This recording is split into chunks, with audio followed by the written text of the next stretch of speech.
Hello, everyone, and welcome to another episode of the Crypto Entrepreneurs Podcast with your host, Charles. Enjoy.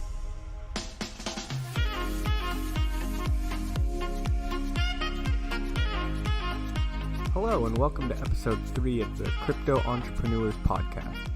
I'm your host, the Crypto Guy, and today we're going to be sitting down and talking with Witty Crypto about crowdfunding. But before we jump into that, why don't you give us a little bit of background on yourself and then tell us how you got into crypto?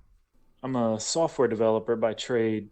That's what I do for a living. So, I'm involved in, things like this, technology and stuff like that. I actually heard about Bitcoin 2 or 3 years ago and, just out on the internet reading articles and stuff, but actually didn't think too much of it at the time. What's funny is had a relative talking about it last October at a family function, which made me kind of dig a little bit deeper into the blockchain technology. And so from there, I started learning more about Bitcoin, read the white paper, went off and was learning more about altcoins, actually going out and seeing, who was a disruptor in a certain space in case, maybe down the road, they would also be somewhat of a leader in in the cryptocurrency, area. So that's ultimately where I started down the path towards, learning about everything cryptocurrency related.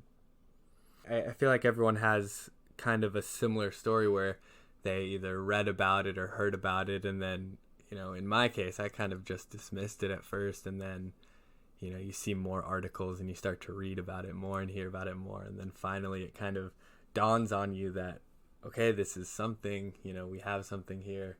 And that's when you make your first investment. So tell me about this last year. I know we've kind of had this big drop off. What have you been doing over this last year?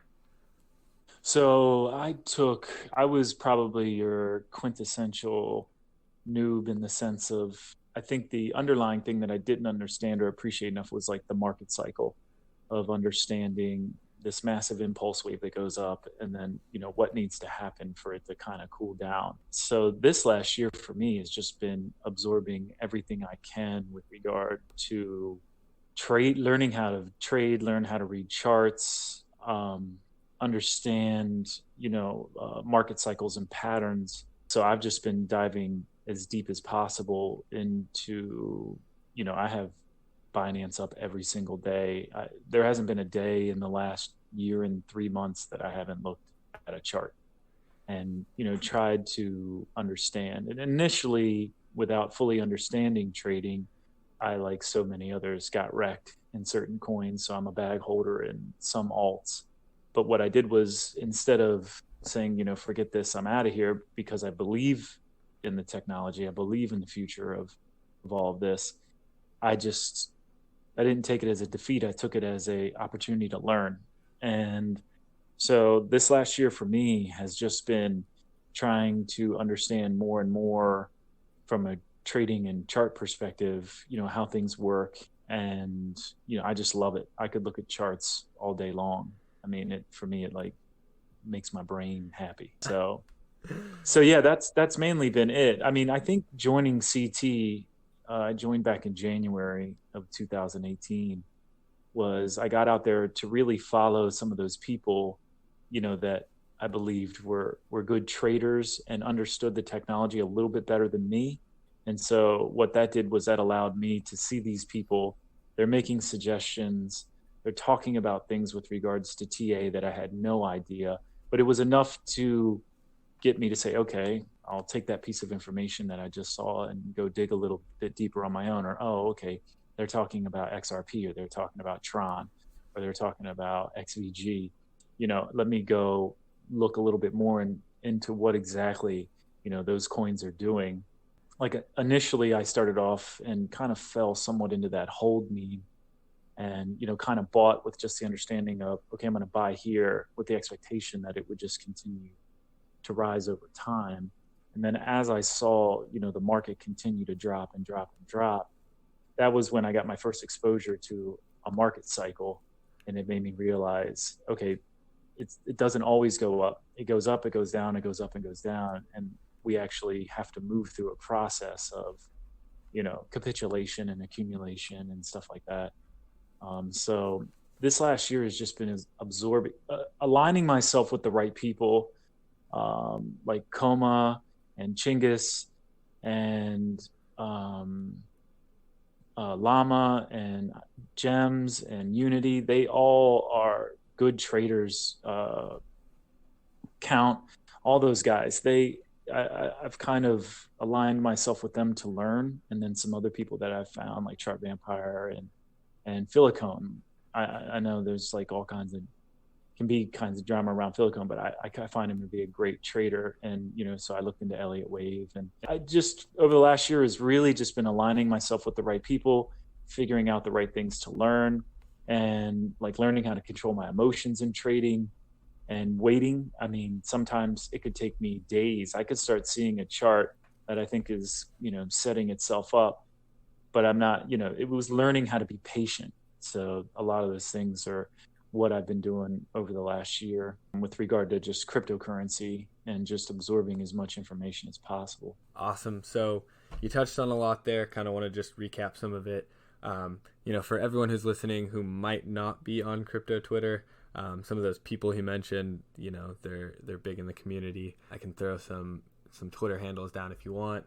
You also talked about, some of the bare fundamentals of trading, and I really like that because, sometimes people overly complicate things. So I like that you're just talking about, basic fundamentals, get those down first. And then I think the biggest thing that you touched on, which kind of, relates back to your whole story is, or, what you've got going on now, is the crypto Twitter community. And you've, developed and inserted yourself into this beautiful community that, one, there's a plethora of information out there, but two, you've built some solid friendships in the process. And so not only have you learned, but you've now kind of got this support group, and you can kind of bounce ideas off each other and stuff like that. And, the reason I think that's so big is because of, what you've got going on now, which is what I really want to talk about. It's this liver transplant you got going on, and the kind of process of raising funds to get it paid for. So, there's a lot to go over here. So let's just start with the basics. Can you kind of tell everybody what exactly you are doing, and then we can go from there? Yeah. So that one kind of came off of just a basic conversation. I was with a mom. My son runs on the high school track team. And so, of course, these track meets can take 4 to 6 hours. So one of the moms ends up saying, oh, you're so-and-so's dad. He's friends with my daughter. And so we just start talking. And she talks about her husband and the fact that in the last 2 years, he's almost passed away. He has, I don't remember the name, but he has like a rare liver disease. And she's just been talking about the struggles of trying to find a donor. So, as we talk, of course, I'm going to, ask more questions. And she, told me his blood type, and I was, well, that's my blood type. And then the big issue I think that she's been finding is that the people that have been trying to donate aren't his size. He's a big guy. So I'm 6'3", 200 pounds, and he's a big guy as well. And I'm imagining that the liver obviously is the size of the human being roughly. So you can't have someone 5'1", trying to donate. So I said, all right, let's get it going. And it's an incredibly involved, intense transplant screening process. So the main thing is the recipient's insurance should cover everything that I have to do medically. So last week, for instance, I had an MRI. I had to get a CAT scan with contrast, a chest X-ray, and then they had to take 30 vials of blood from me. Yeah, and so I saw that post. That blew me away, honestly. Yeah, she tapped out my right arm completely and had to move over to my left arm. Wow. To get all those vials out. It was a long day for sure. And then this week coming up, I have an echocardiogram and a stress test. And then Friday I meet with the whole liver donor team, which I assume at that point will be, they'll have looked at all my blood, they'll have looked at all the testing, and to make sure, that I'm a good candidate for him. The problem that I'm going to have is that the surgery is like a invasive 4 to 6 hour surgery with up to 8 days in the hospital. and then 4 weeks of more recovery, because I did not even know this, but your liver can grow back. It's the only organ in your body that can actually grow back. And so my concern is that I may eat up all of my sick and leave time, which will leave me having to take leave without pay. And so what happened was, and what ultimately got this going, was I saw a post by BitLord. This was after the whole Milky incident. And so I was very hesitant to do this, but I have something here that, because I was stressing out about the possibility of like having to take leave without pay. You know, I have 3 kids and I have an ex-wife. So I'm thinking, if I take leave without pay, I could be in a really bad spot. So it made me think, you know, if BitLord is going to do this in a way where it's just about, you know, going out and partying, nothing against BitLord. Like, I actually love BitLord. I love his posts. You know, I watch his videos and all that stuff. It's great. I thought to myself, well, let's see if I could try to do the same thing. I know it's horrible timing with the whole Milky thing, but let's see if we can put something out on CT, on crypto Twitter, that's actually something from like a humanity standpoint. Let's see if people would want to rally behind something like saving a life, you know, of another person. Just two quick things. One, for those of you again who aren't on crypto Twitter, you know, kind of podcasting this out to everybody, not just trying to capture crypto Twitter, but Milky, for those of you who don't know, was this guy who was big in the community, and what he did was he reached out to multiple people in the community with a sob story of, oh, you know, I have hospital bills, or, you know, rent's late, or I was robbed, you know, these kind of sad stories, and then asked people for money. And, you know, everyone started talking about it because, you know, one person brought it up, and then I think everyone kind of realized, oh, Milky reached out to them as well. And I don't know the exact numbers, but I think someone, it's like 50. Yeah, someone had said like 50 grand. Like $50,000, yeah. Yeah, 50 grand or something like that, which is absurd. And this was right around the time that you put out your initial post. So how did you deal with that? And, you know, what was the struggle with that? So the struggle for me was, I have kept myself almost 100% drama free on crypto Twitter. There was like one time where I allowed myself to get caught up in something, and I think within 15 minutes I was like, what the hell am I doing? And I backed out. So my first hesitation was, I know what can happen if you're considered like a scammer. So I was nervous about doing this because, like you said, you know, Milky had just pulled this off, that I would get hit by the big names in crypto Twitter and be attacked. But what shocked me was, and I think it's because I've been on CT for a year, and over the last year, you know, I'm 44 years old. So, you know, I've been through a lot of the things that I see people tweeting about when they're down in the dumps. You know, they might reach out and say something about dealing with anxiety or depression.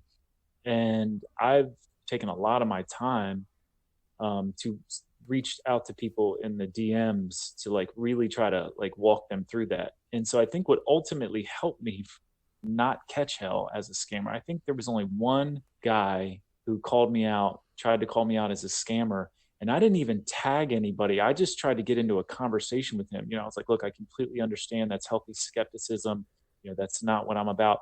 And I had people just come to my aid in this thread without even me trying to pull them in. You know, I was just trying to engage the guy one-on-one, but obviously people were seeing this in their feed and, you know, came out to say, hey, you know, I know Witty, this guy is not like that at all. So I think ultimately what kind of helped me to get this going was, one, who in the hell's going to scam about a liver transplant? That would be like next level evil. And two, I've really taken the last year to really put my time in to create genuine connections in this community. And people have come to see me as, okay, yeah, he shit posts, you know, with funny, sarcastic stuff and memes and everything like that. But this guy will also take the time. I mean, I've spent hours in the DMs walking people through dark times and giving advice. And ultimately that created really strong friendships for me. So like I said, that first initial post, there was a lot of anxiety around it because I thought I was going to be attacked. But surprisingly, it was met, really well. I think the other thing that people liked was that it was something that they had never seen before with regard to like the humanity aspect, like somebody willing to actually donate their liver to someone to try to save a life. And I think when we have so much going on in CT, there's so much salt, people getting into fights over, ridiculous things, and people getting nasty. And so I think the other thing was that people liked to see something that was actually positive. And so that was very helpful in kind of moving this thing forward and seeing, hey, can we bring some legitimacy back to crowdsourcing and helping someone who's genuinely, trying to do some good. Yeah, So definitely. You mentioned the salt on Twitter and this kind of different aspect to, someone's trying to raise a life. And those are two things that kind of smacked me in the face when I saw this post, to be honest with you. It was so much different than anything I had seen on Twitter lately. We kind of get caught up in the day-to-day of things, and most of these people on here online they've got a cartoon avatar, and you don't really know the real them. So this was really you getting people to take a step back and realize that there are people behind these avatars, and there's people on these behind their screens, and it was very eye-opening to me, to be honest with you. yeah, especially because my avatar is Jet from Cowboy Bebop, for crying out. One of my So favorite animes, by the way. So yeah. So and the one guy that came at me about being a scammer brought up the fact that, how do I even know who you are? You're hiding behind a cartoon avatar. There we And go.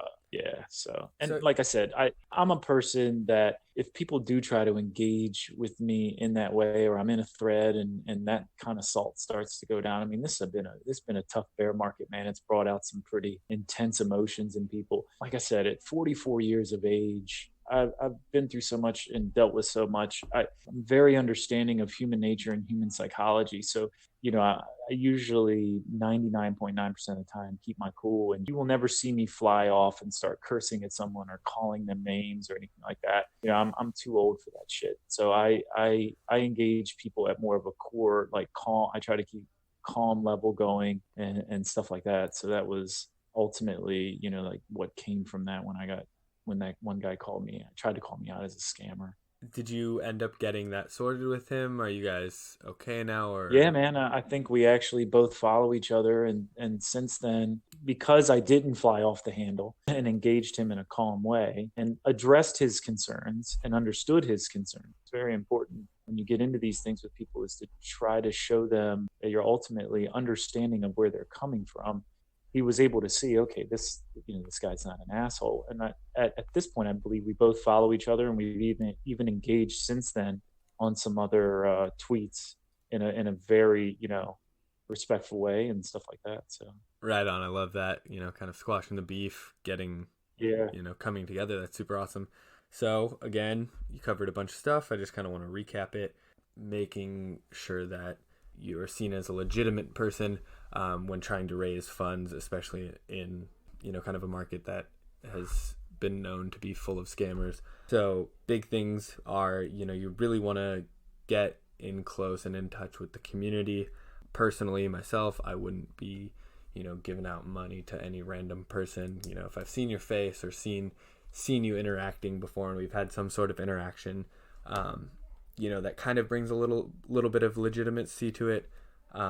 But that's not the whole picture. You also have to be very transparent when you're doing any sort of thing like this. You've kind of showed us this whole process.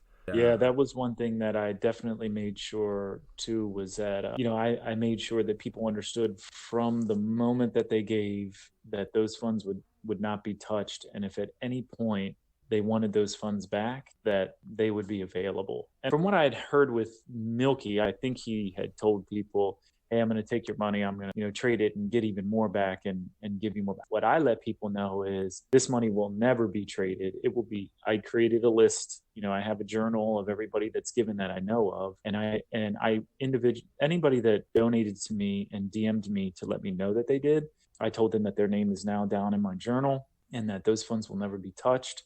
And if at any point they wanted them back, they could have them back. And I think that gave, you don't necessarily have to believe someone when they say that, but the fact that as soon as someone gives something to you, you immediately tell them, if at any point you want them back, please let me know. And like you said, I've been completely transparent. I have a group that I created where I'm giving updates. I've thrown a couple small updates out, on the regular crypto Twitter, but I have a group where they get, much more interaction with me because they've actually donated. So I think, yeah, being completely transparent in all ways. And the beautiful thing is anybody can go out and look at that wallet and see, whether or not I've moved anything off of it.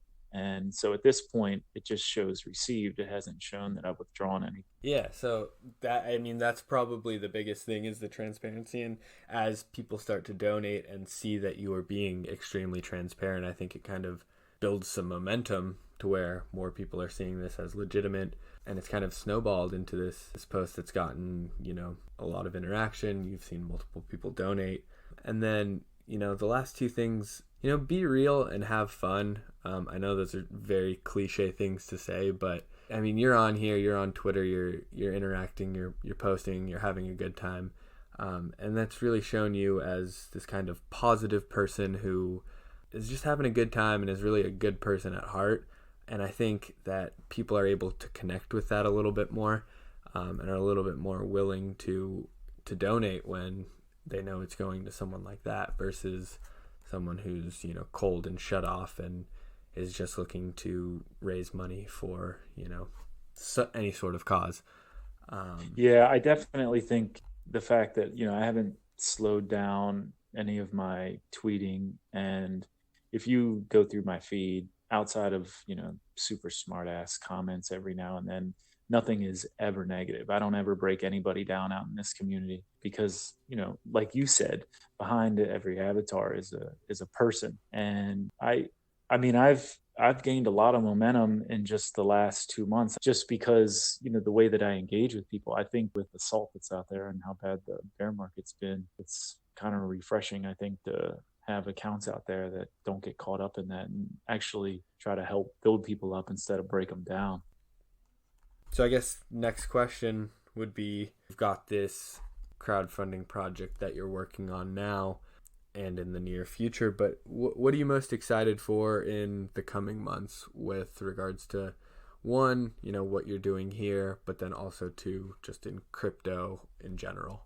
With what I'm doing here, I think the big thing for me would be, I would love to see our community, be able to have a positive story that comes out of this crowdsourcing, and kind of how it brought all of these people together to help an individual when they needed it. Because it's not like we're going away. It's not like CT's going away. It's not like Bitcoin's going away. And there are going to be others in the community at some point, who maybe they get cancer, or maybe they have a relative that ends up, needing help. And I think it's important for us to be able to move forward in a positive way with regard to helping each other out. I mean, just in general, we just need more of that on the planet. For cryptocurrencies, man, my main thing is mass adoption. I just want to see this become what I know it can be.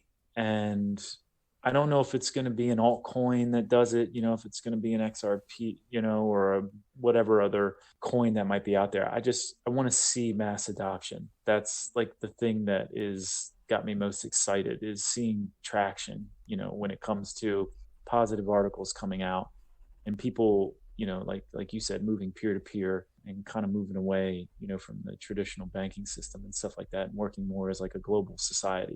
Things are moving, from I know some donations of, they come from Europe, and it's just boom, and they send it and it's there. So it's really seeing that mass adoption, which is ultimately creating us as a global society. I don't want to be called a globalist or whatever, but as a global society, moving towards working with each other in this way. And that's one of the big things that I'm excited about for what's moving forward with cryptocurrency. Yeah, definitely. I'm looking forward to the same. And I just want to circle back to you talking about, your project again and what you've been working on with the liver transplant.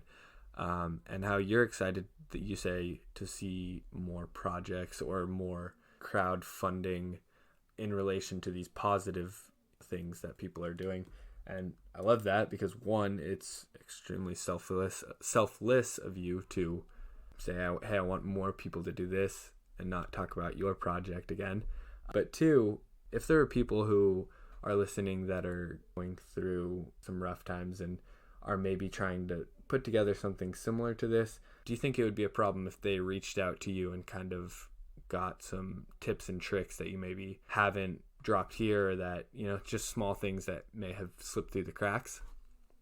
Oh, absolutely, man. I mean, one of the things for me is anything that I can do to kind of move things forward positively. And yeah, I'm more than welcome to speak to anybody. Most of the people, if they listen to this podcast who know of me, know that I'm always open in the DMs to help at any time. I mean, that's just what being a human being is all about. Awesome. I love it. I love that you're just so willing to go out of your way to help these people that you don't even know, really. So, big overarching kind of final conclusion. If you've got one thing, say I've got a project that I want to raise some funds for, what's the first thing I should do?